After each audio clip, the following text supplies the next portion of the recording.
Some viewers may find the following video disturbing. Viewer discretion is advised. This channel does not promote or encourage any illegal activities. All contents provided by this channel is meant for educational purpose only. I have a pretty interesting video for you guys to watch today. So without further ado, let's jump right into it. We was extorting. We was robbed.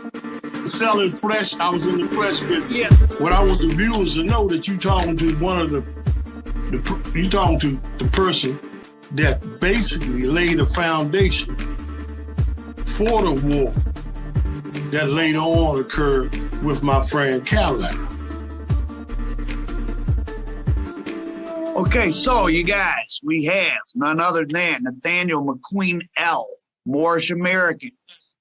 He's somebody that in the popular vernacular, which is not always accurate, would be known as someone who's a leader in the quote-unquote DC blacks, though nobody really calls themselves that, I guess, right?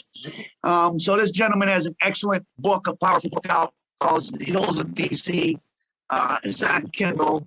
I've been making my way through the 600 pages, a powerful testimony of his life's journey from growing up to child in the first major city in America to become predominantly black through his time in federal prison, his time engaging in some behaviors maybe he's not happy about now, but maybe dealing with, it was choices he made with the situations he was faced with.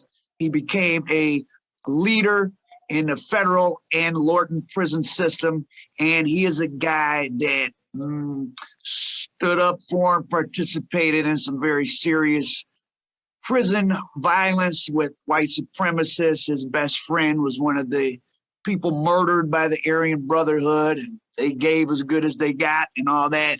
So he saw my story the other day on AB versus DC Blacks. It was really just info I got from the internet and strung together. And he reached out to me, and we've been having some great combos. So always remember, go get his book, The Hills of DC. Welcome, Nathan McQueen-El. Thank you. So let's jump into something a little exciting, and then we'll backtrack. When did you first hear the phrase Aryan Brotherhood, and when did you or any of your friends or associates encounter them? Oh, the first time I heard the phrase Aryan Brotherhood, I was down in Lorton, behind the wall. That's the DC city sort of prison, for those who don't know. Yeah, it's Lorton. It's a maximum security prison for DC prisons in Fairfax, Virginia. Which has been closed. That's right. And I was, first time I heard, I think it was probably around about 1980. What was the context? What was said about them? Oh, they was talking about Mills, because he was down in Atlanta at that time. Oh, Barry Mills, the Baron Mayor. Okay. Yeah. They sent him down to Atlanta, and they had a ride down there. And he cut a guy's head off. Yeah. A white guy who owned a bad drug deal or something. Mm-hmm. And that's the first time I heard about him. And then I heard they was in the federal system, because, see, I was in the federal system in the earlier. 70s. Yeah. And I'd like to explain something to you. I went into the federal system in 1971. Okay, it wasn't at that time a whole lot of DC prisons. You went for bank robbery? Yes, I went in there for bank robbery. Okay, so this individual went into prison when he was 18 years old for bank robbery, and he left out a Moorish American, aka a Moorish sovereign. It seems that a lot of these Moors find this Moorish information in jail, and that's where they do their transformation from being quote-unquote black or African American to becoming a Moorish American. A lot of them find this information in the prison system. Yes.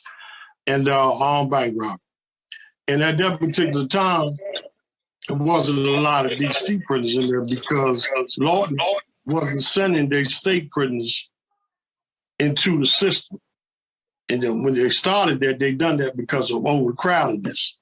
And they started sending a lot of their state prisoners. The only prisoners that was in the federal system at that particular time, DC prisoners, were prisoners who actually had federal charges or who violated certain laws on the compound down at Lorton, and they got federally charged, and they were sent into the federal system. The Aryan Brotherhood at that particular time, it wasn't even known of. But there was a lot of white supremacists. A lot of white supremacists, skinheads, bikers, and I went down to Petersburg. Now, what I want the viewers to know that you're talking to you're talking to the person that basically laid a foundation for the war that later on occurred with my friend Cadillac. And you're specifically, it's not just the inmates per se from DC, it's the Moorish Americans from DC. And that's the hat you're wearing. For those not familiar, you're part of the Moorish Science Temple of America. And I'm gonna explain that a little later, that, you know, we don't subscribe or adhere to that word black. But when I first went down there, since I just mentioned that, let me stay on that right there, you know. That's an important thing for people to know. And I want to be clear that Raymond Lee Cadillac Smithfield was not the black leader that they saying he was. He was a Moorish leader. Okay, so I get it. You guys don't like to be identified as black, yet people are still calling you black. You guys want to be known as Moors and Moorish, and you're saying your friend Cadillac was the Moorish leader. But it really doesn't make a difference whether they describe you as a Moorish group or a black group, because honestly, when we're talking about Moorish Americans, anybody that knows anything about Moorish Americans know that Moorish Americans are really only quote-unquote black people that sought to change their identity. There's no other ethnic or racial group out there who's calling themselves Moorish Americans. So as soon as you hear the word Moorish Americans, you already know that these people are what you would, I guess, consider ex-black men. Like, so it really doesn't matter whether they call you guys the black group or the Moorish group. You guys are the same people. It doesn't, whether they call you black or Moorish. They know what particular racial group of people that they are referring to. You know, he led the Moors. We don't believe in black. To say that we are black DC blacks, it's like to say we DC niggas. See, that word is a derogatory word that derived during the time of slavery. The control mechanism. Right. They put that on us Negroes, you know, coon, shine, niggas, colored folks. You see what I'm saying? People are named after the land. No such land as people Negro should get colored. to name themselves, not have to accept what someone else calls them. Exactly. I totally agree with that. Exactly. So we was the DC Moors. I led the Moors down in Petersburg. The first riot, you know, that I heard of in the system. You see what what was the background of that? My homie.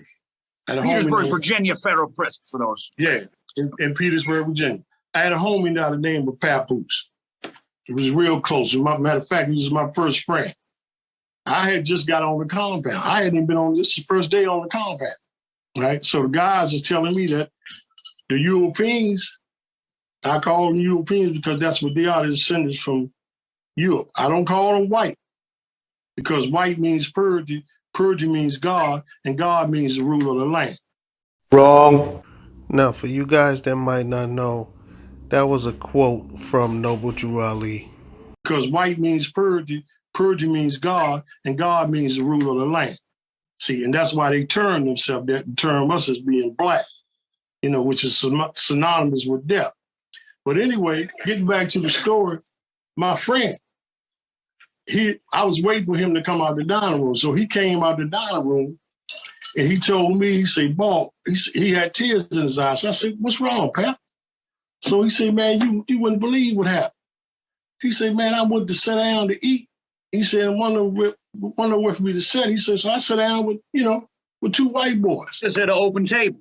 Yeah. He said it was two white boys at the table. He said, and I sat there, he said, I was just trying to eat. He said, so the big old white boy stood up and told me, say, nigga, get the fuck up and get the fuck away from the table.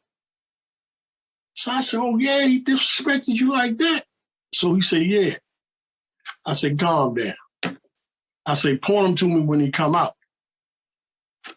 When they came out, he pointed to me. He stepped to me. He said, call me a nigga now.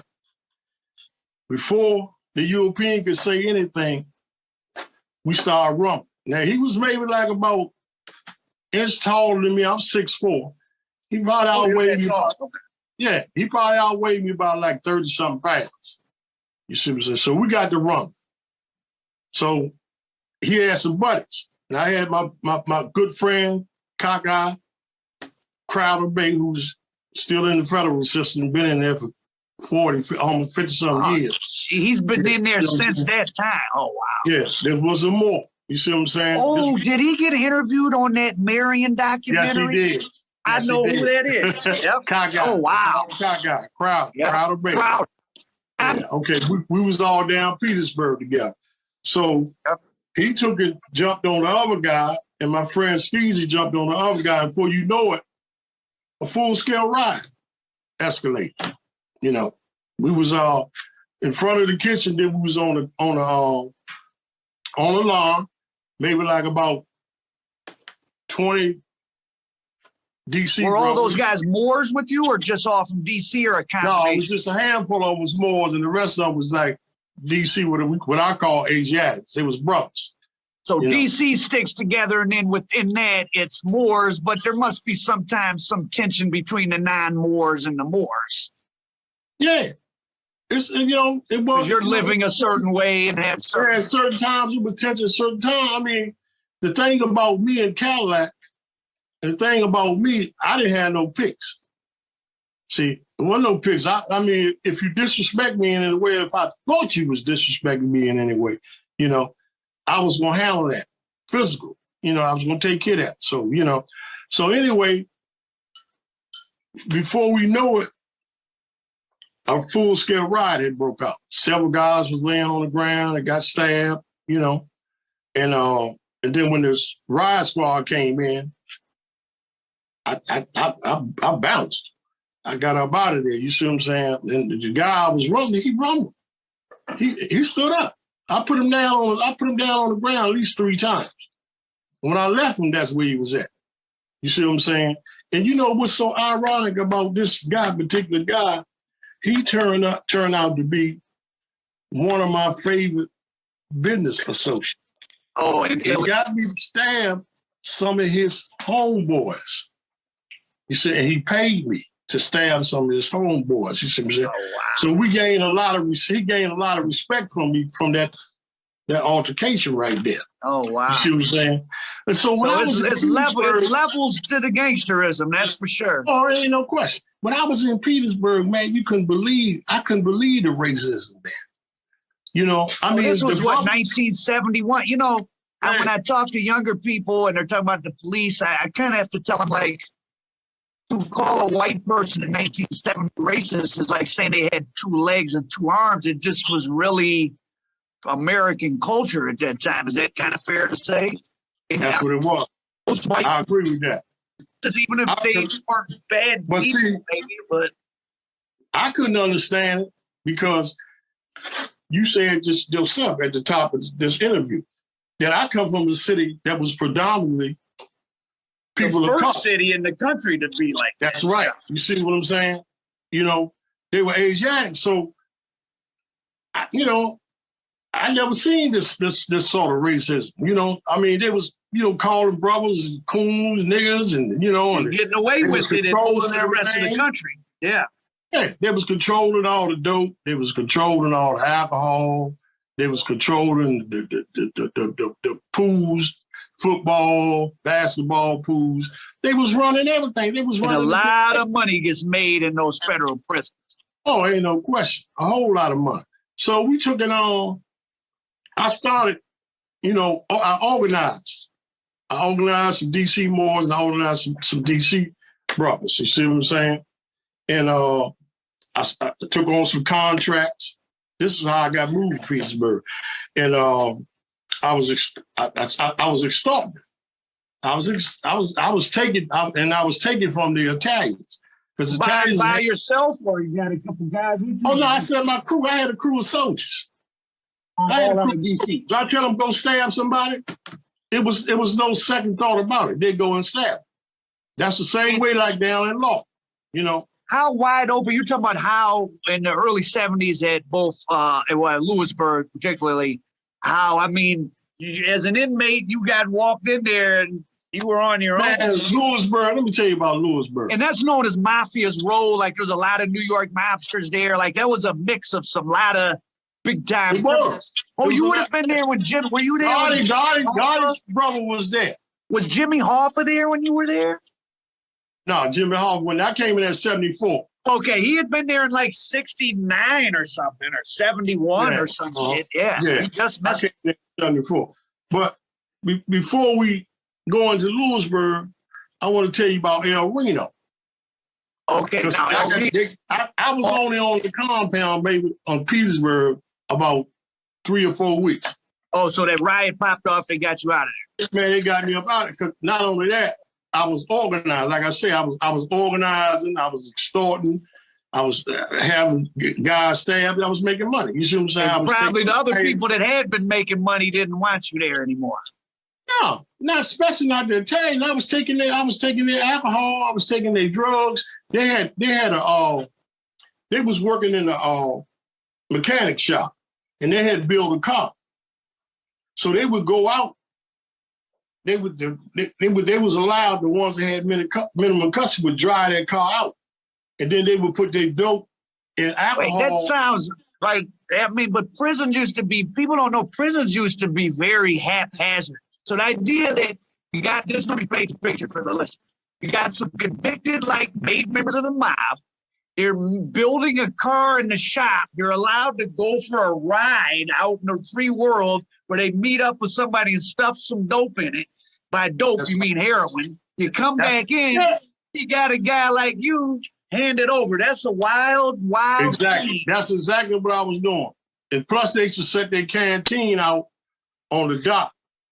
One of my homies was working in there. He would set canteen out for the Italians on the dock. I would send my soldiers down there to take it. Then I would send my soldiers into the mechanic shop to take the drugs and the alcohol. I can't hear you. Older? What you say? Were the Italians mostly older? Did they have nobody that could really stand up to you guys? They was young, but they was scared to death, man. They hadn't seen nobody like me. It's a different, they're doing their violence in the context. It's almost like you're in the military. They're like in this system, whereas if you come from a different kind of environment, it's trained to go by myself right now at any time. Man, let me tell you something, man. One of the first things I learned when I stepped inside the federal system, the inmates, listen to what I'm saying. The inmates and the guards, they were scared to death of DC prisoners, man. They didn't want us in the federal. Well, that was, you were probably a different breed. That first wave of, what happened in the 80s with just these lot of young Black prisoners coming in. And here's, let me say a difference in my experience, like with white prisoners and you and talking about the Aryan Brotherhood.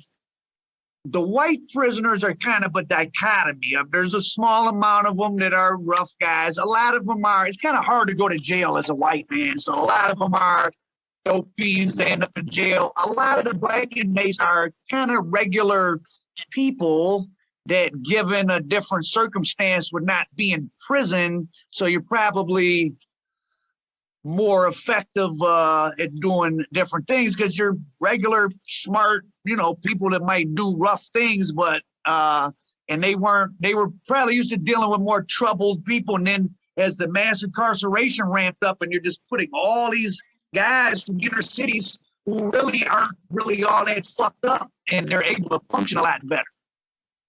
See, around the time my close friend Cadillac Smith Hill got killed, it was a whole lot of DC inmates. So let's fast forward to that day. So you get out of federal prison in about 76. I was sent home from Lewisburg. And so you had been doing your thing in Lewisburg, getting money. You get out. Did you have some money waiting for you? I had some people waiting for me. I had my childhood friends that was waiting for me. Were you able to send money out, though, of all that money you were making in there? Yeah, I was able to send money out. Okay, so you come home. See, I was not only making money, when I was in Lewisburg, me and Cadillac and Carl Kelly and David Ashby Bates, we was making money. We was making money from not only, we was extorting, we was robbing. Oh, I almost forgot two key stories. I'm sorry. We were selling flesh. I was in the flesh business. Yeah, let me flesh, homosexuals. Okay, listen, let me tell the viewers something. So we're talking on the phone. There's a lot of interesting things, and I want to touch on a lot, but I want you guys to go get his book, The Hills of DC. I want you to follow him on Instagram, Nathan McQueen-El. The book is on Kindle. You can get physical copies. Engage with this guy if you're interested. I'm just trying to give you a highlight reel. He's told his own story and he's done it well. So I forgot something key. So two things here still back before you get out of the fence. Let's talk about, just did a series of stories on El Rookin, Jeff Fort. Jeff Fort approached you and Cadillac, and I'm now the Moorish Holy America is headquartered out of Chicago originally. Jeff Fort's from Chicago. That's right. That's where our Grand Maker's Temple is at. So tell us about Jeff Fort, the founder of the Black Pea Stone Nation, becoming a Moor in prison personally under your guy. Yeah, we was out in we was in the rec shack out on the yard in Leavenworth Penitentiary. And Leavenworth was hardcore too. Yeah, it was in 73. Maybe it might have been the last part. He was in Leavenworth for fraud, which is really inappropriate, but they wanted, he shouldn't have been there technically because he was doing fraud sentence. I mean, I shouldn't have been there in terms of age because I think me, Jeff, and another homie of mine, Ralph Walker Hill, we was the three youngest prisoners there. And Leavenworth was for the kidnappers and hijackers and old school gangsters and hitmen. And the age limit was 27. How old were you? I was 24. Oh, so Jeff you were supposed to be 27 to even go to Leavenworth. Yeah, you had to be 27 years old, but he was an exceptional case like me. But Fort only had a fraud case. He didn't even have a violent crime case. No, he had a fraud case for investment of $1 million money that Nixon gave. Yeah, but you know what? He came to me and Cadillac. We was lifting weights. Cadillac was on the bench. And I was standing over top of him, spotting. So we saw him when he eased over because we didn't play nobody coming in our circle. You see what I'm saying? Unannounced. But he came over real respectfully. You see what I'm saying? He's a great leader. He knows how to deal with people. That's right. He knows how to deal with me. He's a strong man himself. You see what I'm saying? So he approached me because I was standing up. He said, man, he introduced himself. So I'm Jeff Ford. He said, I'm from Chicago. So I told him, I know who you are, bro. I said, we know who you are. How can we help? So he said, man, he said, most of my life, he said, I'm out of Chicago. He said, I see the Moors. He said, I always wanted to, become involved and study more science. He said, it would be an honor for me to study under you two brothers. And for those who don't know, the Nation of Islam grew out of Moorish Science Temple. That's a big, long story, but just to give people some context, if they're not familiar with the Moorish Science Temple. Yeah. Okay, so those that you might not know, Jeff Ford was a big-time figure in the 70s or 80s, and he had plans to, I think, blow up some federal buildings or something crazy like that, but that was before he turned to Moorish science. So as you can see, when Jeff Ford went to jail, he met this individual and then started studying under them and then became more. So you see the pattern here where a lot of these individuals go into jail as Negro, black, or colored. They get into jail. They come out of jail Moorish Americans. Now, just because they turn Moorish American in jail doesn't mean that they're reformed or anything. They're now pretty much just Moorish criminals that are coming back out into society and gonna probably still do the same old things that they were doing while they were black, but now they're Moorish criminals. 1913. Totally different 1913. from, yeah. So Noble Drew Ali. we embraced them and told them, that's right, Prophet Noble Drew Ali. We embraced them and told them, say, look, you can come on into the temple, man, and become a part of it, you see what I'm saying? So he came into the temple. He was studying. Ralph Walker Hill was the one that was basically, teaching him. That's another one. Did the Bureau of Prisons accept you as a religion at that time? Beg your pardon? Did the Bureau of Prisons accept the Moors as an official religious entity? Oh, yeah. Okay. Yeah, but you had to fight for that. Yeah, though, Cadillac right? had divine minister papers. You had to fight for that, or maybe somebody before you did, right? No, well, we came there. A brother by the name of H. Miller Ill, Hess Miller Ill. It was a logo circle that Dr. R. Jim Bay, another Moor, took and set up, a leader of the Moors. He set it up inside the institution. So, but when we came there, Miller Ill was gone. And it's a beach in St. Louis brothers. Some elderly St. Louis brothers was running the temple. All this is in my book. So, if you want details of what happened, because we wound up stabbing the chief security and took all the literature. Because they weren't, from the moderator and the chairman. Yeah. Because they weren't following what they should have. They disrespected Drew Ali. Okay, so as you just heard, there was Moorish crime within the prison system. This man just admitted to stabbing other Moorish Americans in jail, and he took the Moorish literature because they quote unquote disrespected Drew Ali. The funny thing is, you see, like the guy asks whether the prisons recognize the Moorish Science Temple as a religious organization, and he said yes.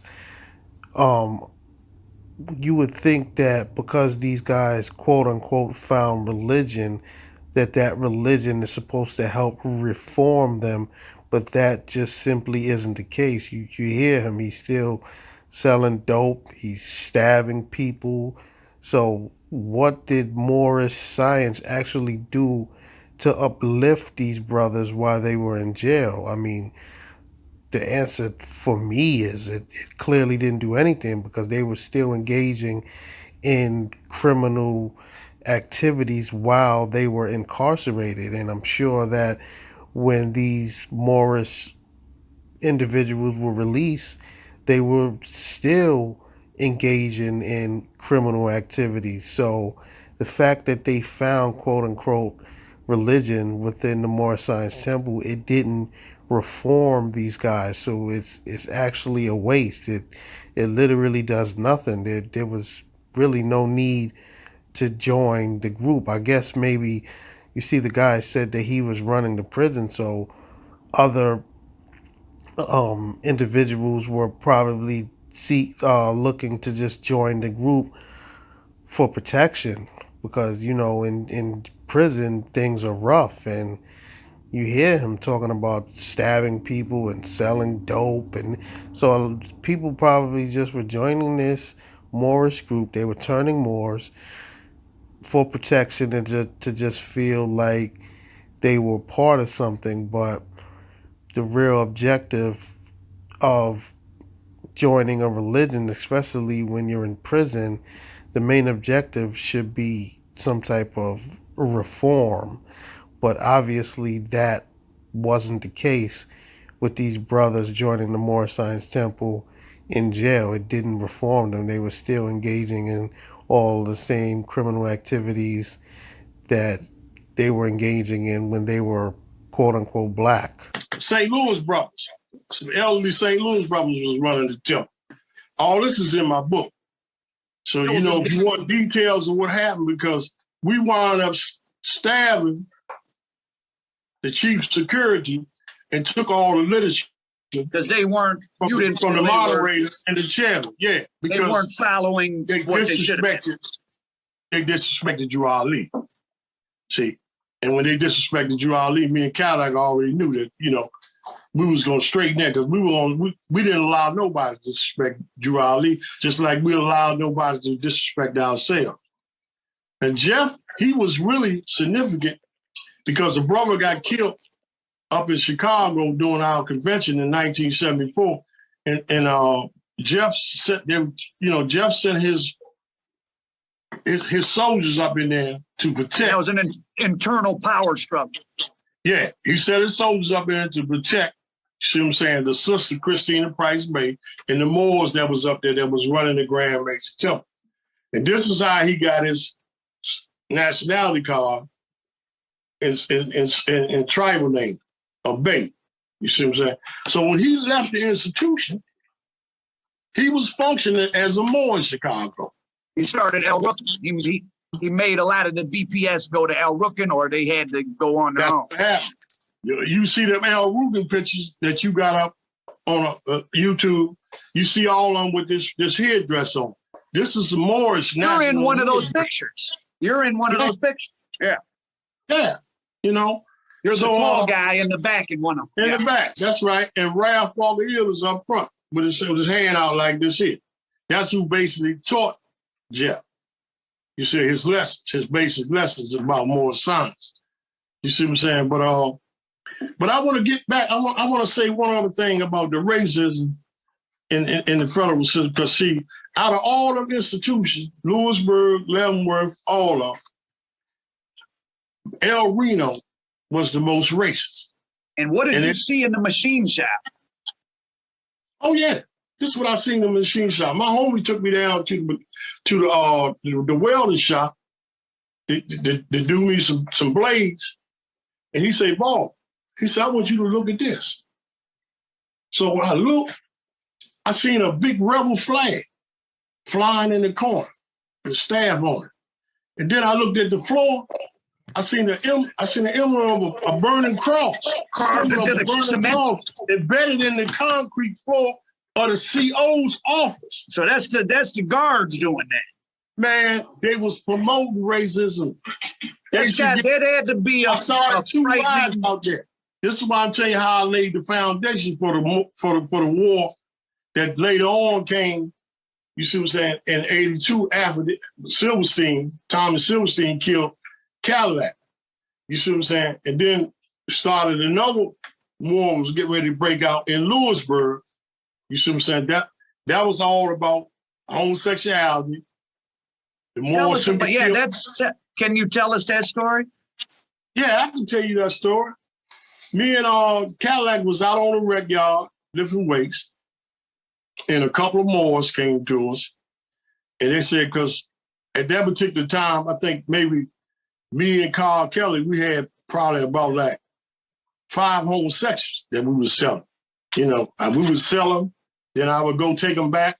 But you didn't make them, so you didn't force them into that per se. No, I didn't force them into it. That's what they was doing.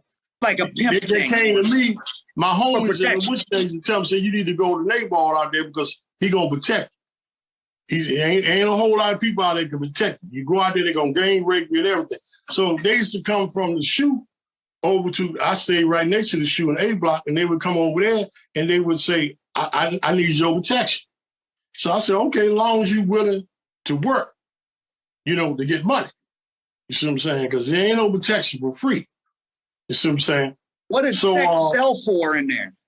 Yeah, so we was in. How much did sex sell for? What did somebody want to have sex with one of them? What was it? What did it cost? I sold a brother. You see, because he's a now brother in Baltimore. You probably know him. But I sold one boy for $500. You see what I'm saying? You know, and then I let him keep him. He thought he was going to keep him from now on. I let him keep him about a week, then I went and took him back. You see what I'm saying? Yeah, because I was renting them out. We was renting them out for like $50 to $100. All depends on how much time people want to spend with her. You see? So 3 young Moors came to me in Cadillac that was up under us. Cadillac was the grand sheik, I was the chair.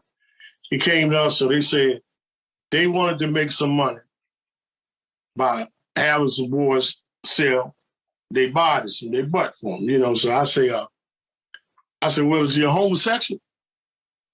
So they said, no, we don't know. But they say he's a European.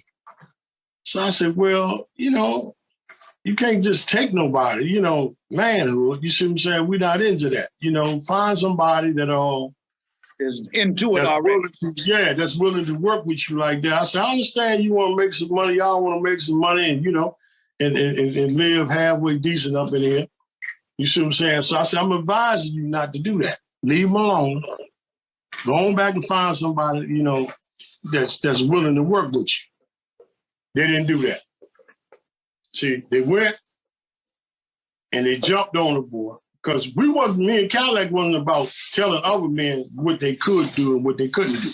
As long as they didn't violate none of the laws of Drew Ali, you see what I'm saying? They was on their own. Excuse me, sir. How could you say as long as they didn't violate any laws from Drew Ali, but at the same time you and your Grand Sheik Cadillac are violating laws of Drew Ali's?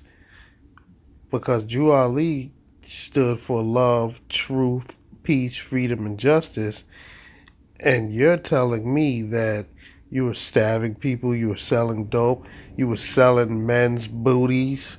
Like, what are you talking about? How you're a hypocrite. You are a hypocrite. Because me and Cadillac wasn't about telling other men what they could do and what they couldn't do. As long as they didn't violate none of the laws of Drew Ali, you see what I'm saying? They was on their own. Any condition you create, you got to be willing to go. So they went, all three of them, tried to take the boys, but rape them. And they failed that. You see what I'm saying? So one of the boys, Sipion Bey, one of the brothers, Sipion Bey, he went back to his cell. All three of them went back to their cell. They went back to their cell, and Sipion Bey, they're bikers. The boy had some biker friends. They ran in there. They almost cut his head off. He just barely lived. He had a cut all the way from here, you know, just his seven, his jugular. So they came to me in Cadillac. Say, Sipion Bey, man, he in bad shape. He in the hospital. So one of Cadillac's faults, love him to death, was that he had a gun that was so quick, man, you wouldn't believe it. I'm telling you, he had multiple murders out there in the street, and inside the institution, he had multiple stabbings, man. He wouldn't hesitate to go at some people. So he said, "Come on, ball, let's suit up." So I said, "No, I don't think we should shoot up, Black."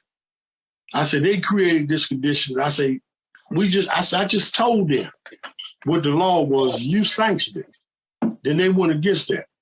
I said, "Man, they don't have to straighten this up on their own." You see what I'm saying? I say, y'all creating this condition. You got to redeem yourself with your own, you know. So we say we don't want to know nothing about it. This is what we told them. We say we don't want to know nothing about it. We're not involved. You see what I'm saying? We're not gonna get involved. So what Cadillac told him was a grand sheik. So maybe like about, couldn't have been no more, about like an hour or so later. You see what I'm saying? We coming off Black coming off the wreck pile, and we coming back in to where the blocks was at, and we seen two big old skinheads. They was following us off the yard. You know, you could sense with somebody trying to do you some harm, so they was trying to sneak us. They was part of the. They was with the white boy that got beat up. So, and they knew that we was leading the Moors, so I guess they figured, said, if we get them two, we good. We ain't got to worry about the rest of them. That's the head. So we stepped up in a little vestibule where the drug thing was at and pulled out our knives. We kept our knives on us at all times. There was no such thing. Lewisburg was wide open. And they weren't searching inmates. You could walk around. Man, Lewisburg had no guards. Only time you saw the guards was when it was in the dining room. You see what I'm saying? Sounds like a scary place. That's right. They weren't in the blocks. The blocks was wide open. They had no doors. Anybody could walk up to anybody's block, catch him in there on the chair, and kill him. So the skinheads, they sensed that we was waiting on. They turned around and went back. So when we went in, the Moors, you could feel the tension. Not just with the Moors, but you could feel the tension with everybody. Because they had found that same European that they tried to rape, they found him in the basement with a knife through him. See, he was dead. So they say the Moors at war with the Europeans up in here. Italians were scared to death. Oh man, they were scared to death. They had a protector from, or they had a hitter from DC with them. Yeah, they had a protector. My good friend. He was a very close friend of me in Cadillac. But you fell out about that. His name was Wade Bullet Brown. Yeah, he was their protector. He slung that knife for them. You see what I'm saying? And you guys fell out about that. Yeah, they took him. That's in the book. You see what I'm saying? It was a DC.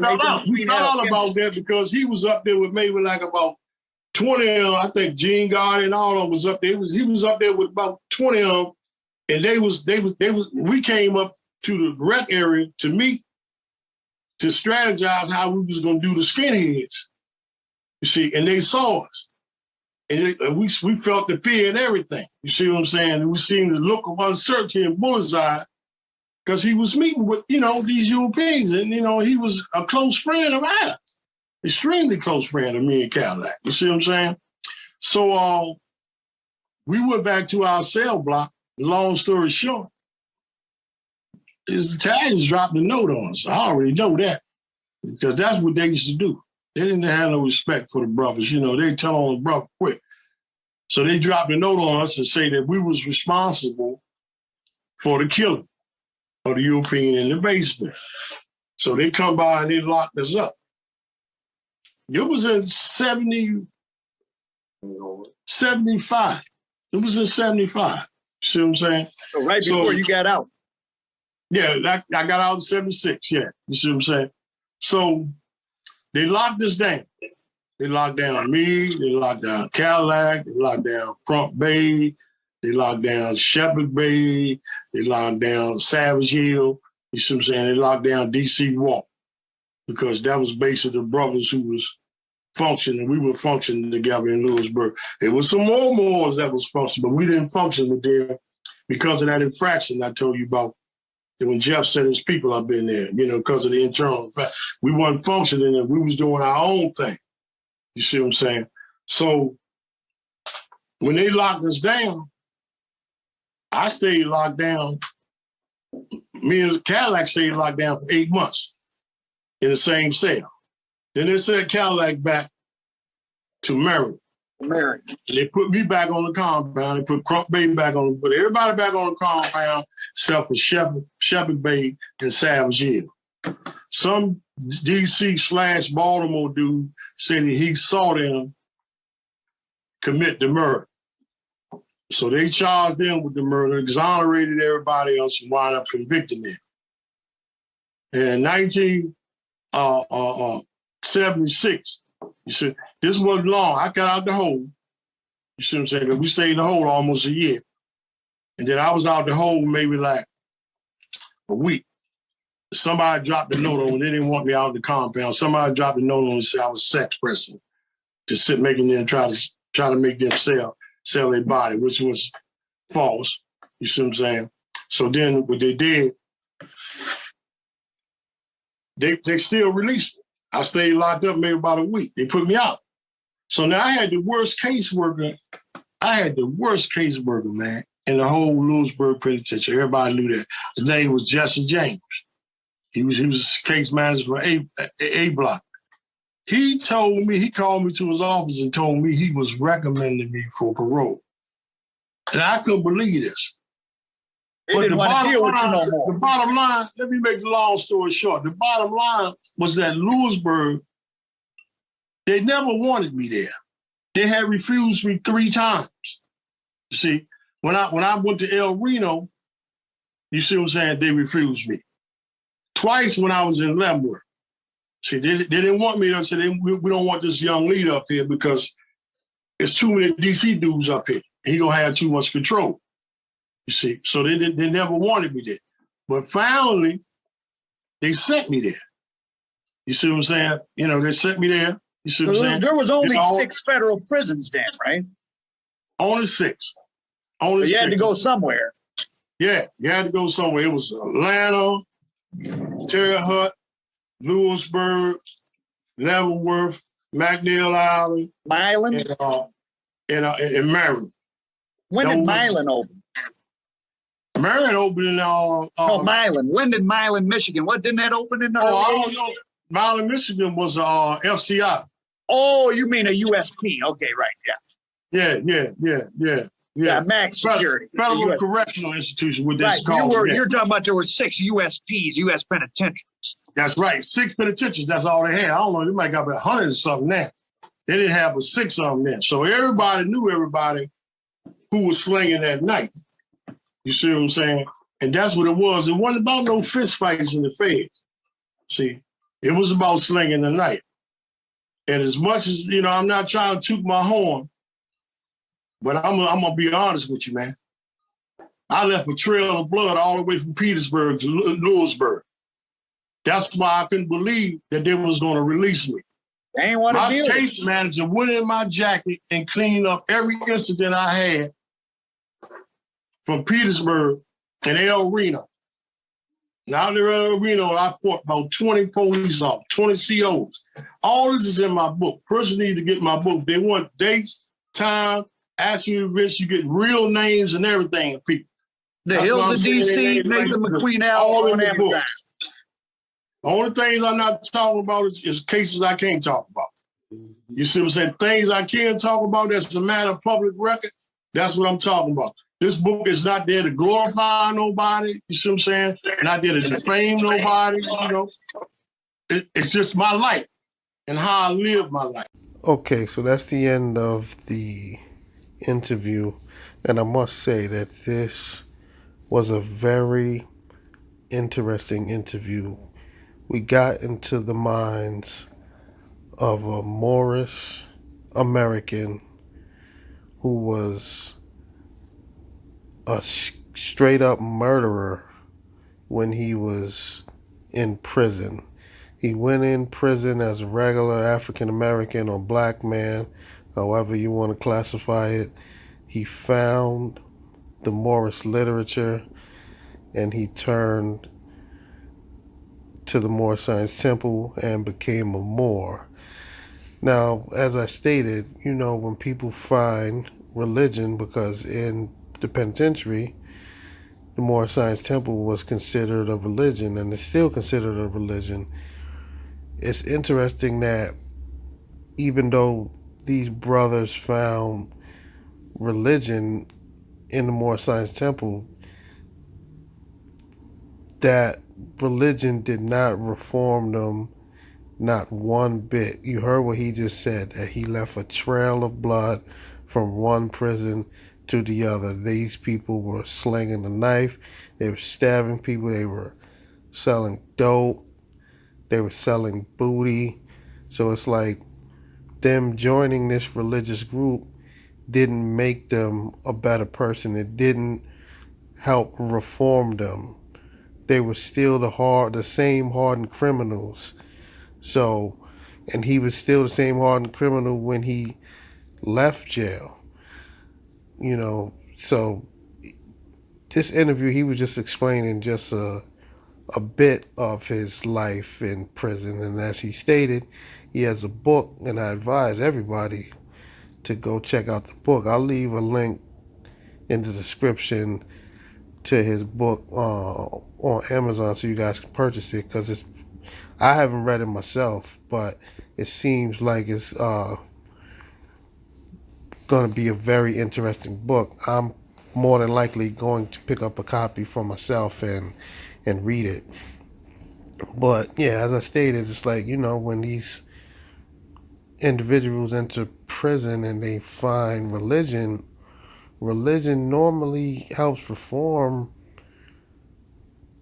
these people and make them a better person, and when they come out, they do better. But with this Moorish Science Temple, with this Moorish religion, it does absolutely nothing to reform individuals. They are still the same hardened criminals, and it's kind of odd. It's like I said, what is the point of joining the Moorish religion if it's not going to help you better your life, if it's not going to help you reform yourself, especially while you're in prison? When you're in prison, that's what prison is supposed to be about, reform, so you don't come out and commit the same acts that you were committing that got you incarcerated.